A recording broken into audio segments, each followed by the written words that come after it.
Hi again then guys, and so we've got another Gran Turismo 6 drag spec setup for you today, and this time it's for a widely loved and highly effective model, the TommyKaira ZZ-II. So you want your racing soft tyres of course. For suspension we've increased the ride height to 95 front and rear. Springs we've got 7 on the front and 675 on the back. For compression on the dampers we've got 4 on the front, 1 on the back, and for extension 4 on both. Anti-roll as high as possible, neutral camber and tow as always. For the gearbox you want the highest possible auto setting, then we've put first gear up to 3.2, second, third, fourth and fifth all the way to the left, with sixth on 0.550 and a final drive of 4. For the diff we've got the highest initial torque for that explosive launch off the line, high acceleration and low braking with a torque split of 30-70. Both power upgrades of course, and I will be using NOS on this run. Downforce you want set as low as possible, and obviously you want the full weight loss package. Traction control is turned off, and I would strongly recommend always turning traction control off. And of course, as usual with these drag tunes, I will be using an auto box. So if you do choose to use a manual, you could potentially be a little bit quicker again. So as always, we're putting it up against, strictly speaking, superior opposition, a car which I've put a few of my tunes up against, but none of them has been as close to it as this one. And the car that we're putting it up against is the Alfa Romeo TZ-III. Over 200 horsepower more than this car, top speed is around 20 miles per hour faster, both cars are using racing soft tyres and of course NOS, so let's see how they compare. So off the line, of course, the all-wheel drive does give the TommyKaira the advantage, but still, that 960 horsepower does a good job of holding back the Alfa Romeo's 1200. Now usually, by around this point, the Alfa Romeo would have overtaken pretty much whatever car I put it up against, because it's just so fast top end.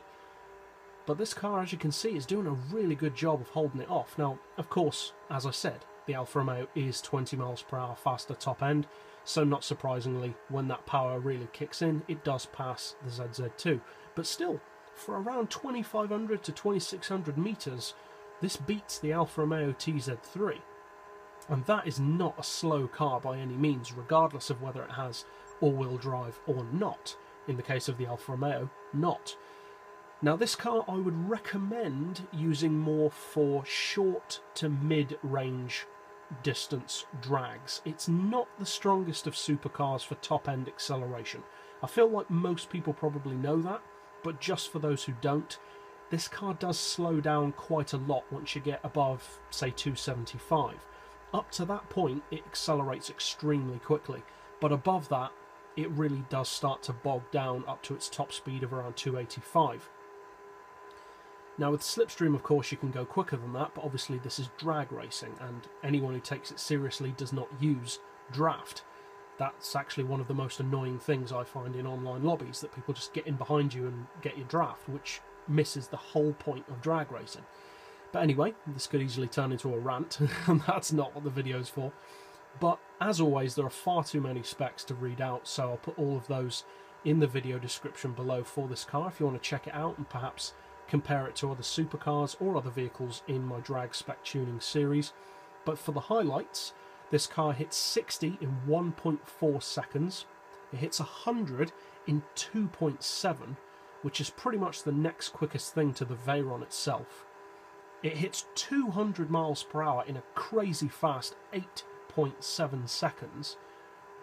It does the quarter mile in 7.6, which makes it pretty much the fastest car for its power. And it will even cover the standing 4-mile drag, which is 6,400 metres, from a standing start in less than 1 minute. It's actually well under. It does it in 55.9 seconds. So extremely fast car, and this car will actually hit 250 miles per hour in 14.6 seconds, which is crazy fast. Personally, I'm not a massive fan of the ZZ-II. I know a lot of people are.